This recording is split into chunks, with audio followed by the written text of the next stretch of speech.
Subscription کے button کو دبائیے اور ساتھ بیل آئیکن پر کلک کیجیے تاکہ آپ کو تمام ویڈیو فوراً مل سکیں۔ اس ویڈیو پسند آنے کی صورت میں اسے لائک، کمنٹ اور شیئر کرنا مت بھولیں۔ دوسری مہم یہ ہے کہ ہمارے مسلمان بھائی میرے دشمن ہو گئے ہیں۔ ہم ایک دوسرے کا بہت خون بہا چکے ہیں۔ بادشاہی اور سلطانی کی ہوس نے انہیں اندھا کر رکھا ہے۔ اسرائیل سلجوقی واقعی ایک جنگی طاقت بن گیا ہے۔ میں اس طاقت کو طاقت سے ختم کر سکتا ہوں۔ کفار کا یہی مقصد ہے۔ میں کفار کا یہ مقصد پورا نہیں ہونے دوں گا۔ میں کوشش کروں گا کہ اسرائیل سلجوقی میری شرائط تسلیم کر لے۔ میں اسے ایک وطن دے دوں گا۔ 20-22 روز بعد اسرائیل سلجوقی بخارا کے پہاڑی علاقے میں ایک بڑی ہی حسین اور ٹھنڈی جگہ بیٹھا تھا۔ اس کے پاس اس کی بیوی مریم بیٹھی تھی اور ان دونوں کے پاس 2 ادھیڑ عمر آدمی بیٹھے تھے۔ اسرائیل کے سامنے وہ 4 سلجوقی بیٹھے ہوئے تھے جنہیں غزنی میں جاسوسی کے جرم میں پکڑا گیا تھا، لیکن سلطان محمود نے انہیں رہا کر دیا تھا۔ وہ اسرائیل سلجوقی کو تفصیل سے سنا چکے تھے کہ وہ کس طرح پکڑے گئے، سلطان محمود نے ان کے ساتھ کیا باتیں کی اور اسرائیل کے نام کیا پیغام دے کر رہا کر دیا ہے۔ تم کہتی ہو کہ سلطان محمود نے کہا تھا کہ وہ ہمیں ایک خطہ دے گا جو ہمارا وطن ہوگا۔ اسرائیل سلجوقی نے کہا کہ اس نے یہ بات سنجیدگی سے کہی تھی یا ہمیں تانا دیا تھا؟ کہ تم بتا سکتے ہو کہ اس نے یہ بات گمنڈ میں کہی تھی؟ نہیں، ایک سلجوقی نے جواب دیا۔ وہ سنجیدہ معلوم ہوتا تھا۔ اگر اس کے دل میں گمنڈ ہوتا تو وہ یہ نہ کہتا کہ جہاں آپ اسے ملنا چاہیں وہ وہیں آ جائے گا۔ اسے پتہ چل گیا ہے کہ سلجوقی اب اتنے طاقتور ہو گئے ہیں کہ اپنی شرطیں منوا سکتے ہیں۔ اسرائیل سلجوقی کی بیوی مریم نے کہا۔ مریم سلطان محمود کے ایک بدترین دشمن علی خان کی بھتیجی تھی۔ وہ بڑی ہی حسین اور جوان لڑکی تھی۔ اس نے شادی سے پہلے اسرائیل سے کہا تھا، میں اس مرد پر اپنا سب کچھ قربان کر دوں گی جو سلطان محمود کی سلطنت کو تباہ کر کے اسے بھٹکنے کے لیے ان پہاڑوں میں چھوڑ دے گا۔ اس نے اسرائیل سلجوقی سے یہ بات اس لیے کہی تھی کہ اسرائیل نے علی خان سے کہا تھا کہ وہ سلطان محمود کو مروا دے گا۔ اسی وعدے پر مریم نے اسرائیل کے ساتھ شادی کی تھی، مگر اسے محسوس ہو رہا تھا کہ اسرائیل سلطان محمود کی اس پیشکش پر غور کر رہا ہے کہ وہ سلجوقیوں کو ایک الگ وطن دے گا۔ اسرائیل سلجوقی نے ان 4 آدمیوں کو اور ان 2 آدمیوں کو بھی جو اس کے پاس بیٹھے ہوئے تھے اٹھا دیا۔ اس کے پاس مریم اکیلی رہ گئی۔ میں ایسی بات نہیں سننا چاہتی کہ آپ نے سلطان محمود کی پیشکش قبول کر لی ہے، مریم نے اسرائیل سے کہا۔ وہ حالات کچھ اور تھے جو آپ کی شکست کا باعث بنے تھے۔ اب آپ کو کسی سے نہیں ڈرنا چاہیے۔ ہماری اپنی طاقت کے علاوہ علتگین ہمارے ساتھ ہے۔ توغان خان ہمارے ساتھ ہے۔ اپنے دشمن کے لالچ میں نہ آئیں۔ ہم اب اپنا وطن دوسروں سے ملک چھین کر بنا سکتے ہیں۔ سنو مریم، اسرائیل سلجوقی نے کہا، میں جانتا ہوں کہ تمہارے دل میں سلطان محمود کی اتنی نفرت نہیں جتنی یہ خواہش تمہارے دل میں تڑپ رہی ہے کہ تم ایک ملک کی ملکہ بنو۔ میں تمہیں ملکہ بنا دوں گا، لیکن ہمیں سب سے پہلے زمین کا ایک ٹکڑا چاہیے جسے ہم اپنا وطن کہہ سکیں۔ وہاں ہم اپنی فوج کو باقاعدہ تربیت دیں گے اور وہاں ہمارے قلعے ہوں گے۔ اب ہماری یہ حالت ہے کہ فوج لڑتی ہوئی پیچھے ہٹتی ہے تو ہمیں کہیں پناہ نہیں ملتی۔ ہم قبائلی اور جنگلی کہلاتے ہیں۔ مجھے محمود سے کچھ وصول کر لینے دو۔ بات مریم کی سمجھ میں آ گئی، مگر وہ جو 2 آدمی اسرائیل کے پاس بیٹھے ہوئے تھے وہ نہیں چاہتے تھے کہ مریم اسرائیل کی یہ بات سمجھے۔ رات کو وہ ایک قدرتی اوٹ میں بیٹھے تھے۔ مریم ان کے ساتھ تھی اور انہیں کہہ رہی تھی، میں نے اس شخص کے ساتھ صرف اس لیے شادی کی تھی کہ یہ سلطان محمود کا کام تمام کر دے گا، مگر اس کی باتوں سے ظاہر ہوتا ہے کہ یہ شخص غزنی کے اس سلطان کے جھانسے میں آ جائے گا۔ اس نے مجھے یہ تو کہا ہے کہ وہ محمود سے کچھ وصول کرنا چاہتا ہے، مگر مجھے اس کی نیت پر شک ہے کہ محمود کا تفیلی بن جائے گا۔ تمہاری نظروں میں کوئی اور ہے جو سلجوقی قبیلے کی سربراہی کر سکے؟ دونوں میں سے ایک نے پوچھا۔ توغان خان، مریم نے کہا، وہ میرا چچا زاد ہے، میں اس کے ساتھ شادی کر لوں گی۔ وہ مجھے ایسا بری طرح چاہتا ہے کہ میں نے جب اسرائیل کے ساتھ شادی کی تھی تو توغان خان زہر کھانے کے لیے تیار ہو گیا تھا۔ مجھے پتہ چل گیا۔ میں اسے ملی تو اس کی حالت پاگلوں جیسی ہو چکی تھی۔ میں اسے زندہ دیکھنا چاہتی تھی۔ وہ اپنے باپ کا جانشین تھا، پھر اس کا باپ مر بھی گیا اور وہ باپ کا جانشین بنا، لیکن ذہنی طور پر وہ اس قابل نہ تھا۔ میں نے اسے زندگی دی اور زندگی اس طرح دی کہ اسرائیل سے چوری چھپے اس کی بھی بیوی بنی رہی۔ یہ سلسلہ اب تک چل رہا ہے۔ مجھے امید ہے کہ اسرائیل کا مر جانا ہمارے لیے بہتر ہوگا۔ توغان خان ہمارا مقصد پورا کر دے گا۔ ایک سایہ سا ان جھاڑیوں کے عقب سے بے آواز گزر گیا جن کی اوٹ میں وہ تینوں بیٹھے ہوئے تھے۔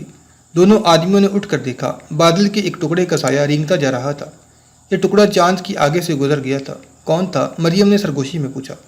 میرا خیال ہے بادل کا ٹکڑا چاند کی آگے سے گزرا ہے۔ صبح کا اجالا نکل رہا تھا۔ ایک جگہ چٹانوں نے اوٹ بنا رکھی تھی۔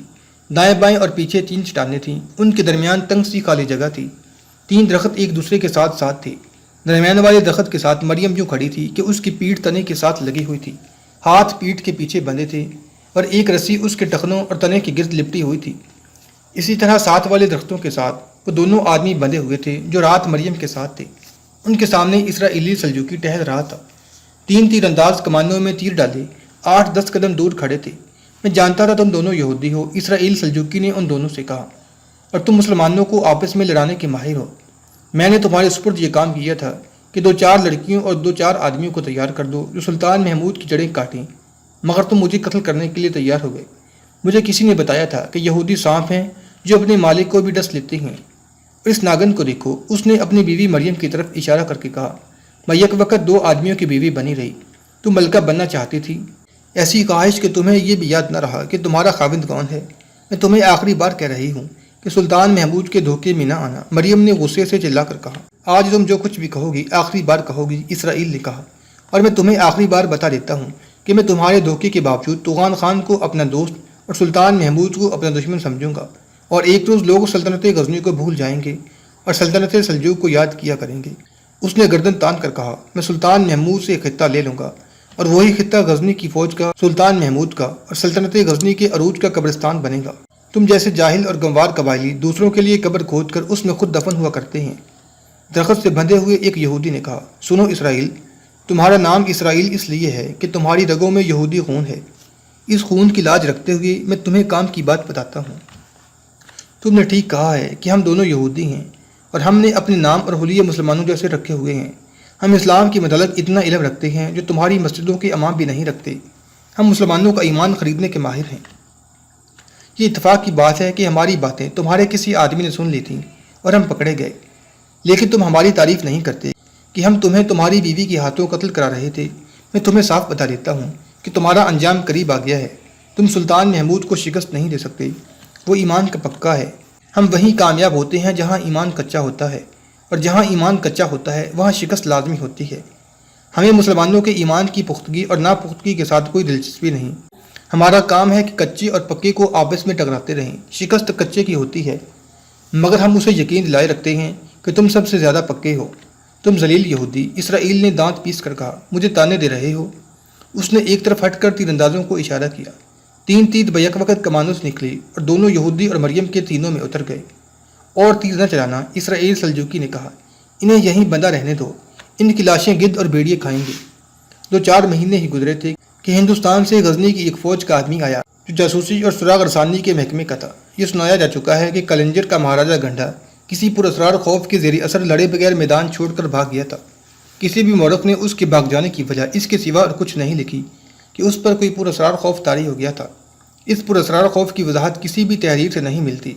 بہرحال یہ ایک تاریخی حقیقت ہے کہ سلطان محمود کو اتنی آسان فتح کبھی بھی حاصل نہیں ہوئی تھی۔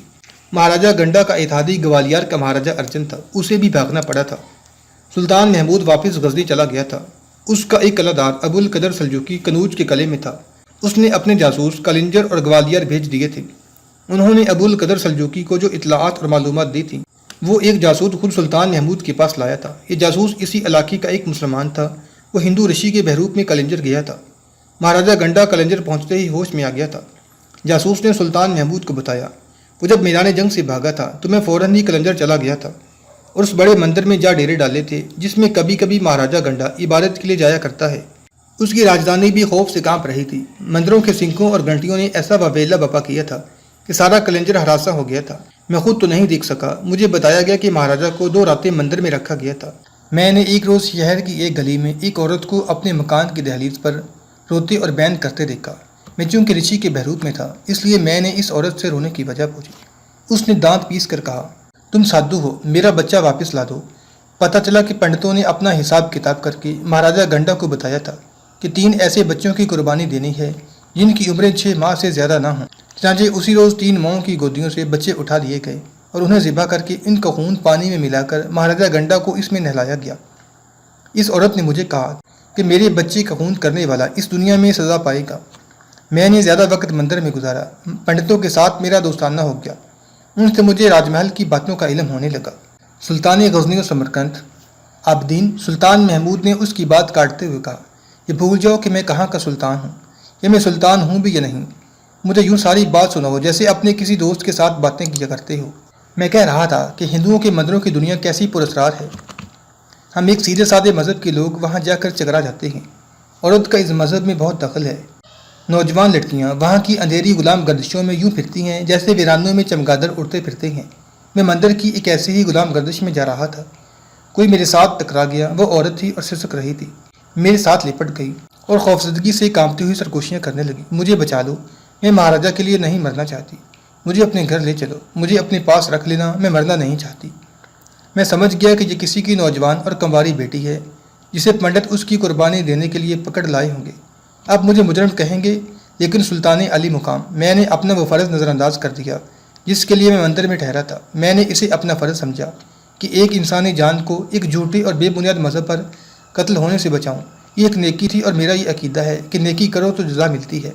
میں نے اپنے اللہ کو پکارا اور عرض کی کہ خدائے ذوالجلال، زندگی اور موت تیرے اختیار میں ہے۔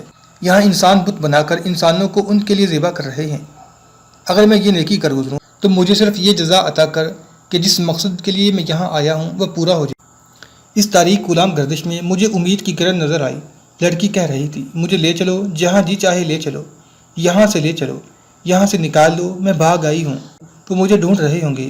اس کا جسم کانپ رہا تھا جیسے بے لباس ہو کر سرد پانی میں کھڑی ہو۔ مجھے تیز تیز قدموں کی آہٹ سنائی دی۔ میں نے لڑکی سے کہا کہ وہ دل مضبوط کرے اور خاموش ہو جائے۔ اسے اپنے بازو میں لے کر میں ایک طرف ہو گیا۔ وہاں سے دیوار کٹی ہوئی تھی، جیسے غار بنا ہوا تھا۔ وہ ایک کمرہ سا تھا۔ باہر سے آواز آئی، یہاں دیکھ لو، جا کہاں سکتی ہے۔ میں نے رشیوں کا جو لباس پہن رکھا تھا اس کے اندر خنجر تھا جو میں نے نکال لیا۔ باہر شاید 2 آدمی تھے، ایک وہیں اندر آ گیا جہاں میں لڑکی کو لے کر چھپا تھا۔ گھپ اندھیرا تھا۔ وہ مجھے دروازے میں جس کے کواڑ نہیں تھے سیاہ بھوت کی طرح نظر آیا۔ بولا، اندر کون ہے؟ وہ آگے آیا تو میں نے اسے خنجر مارنے کی بجائے پیچھے ہو کر اس کی گردن دبوچ لی۔ باہر سے آواز آئی، ہے یا نہیں؟ میں نے جواب دیا، نہیں ہے۔ تم باہر کو دوڑو۔ مجھے باہر دوڑتے قدموں کی آہٹ سنائی دی۔ وہ جس کی گردن میرے ہاتھوں کے شکنجے میں آ گئی تھی تھوڑی دیر تڑپ کر مر گیا۔ میں نے جلدی جلدی اس کے کپڑے اتارے اور لڑکی کو پہنا دیے۔ اس کا چہرہ مسح کرنا ضروری تھا، اس کے بال کھلے ہوئے تھے۔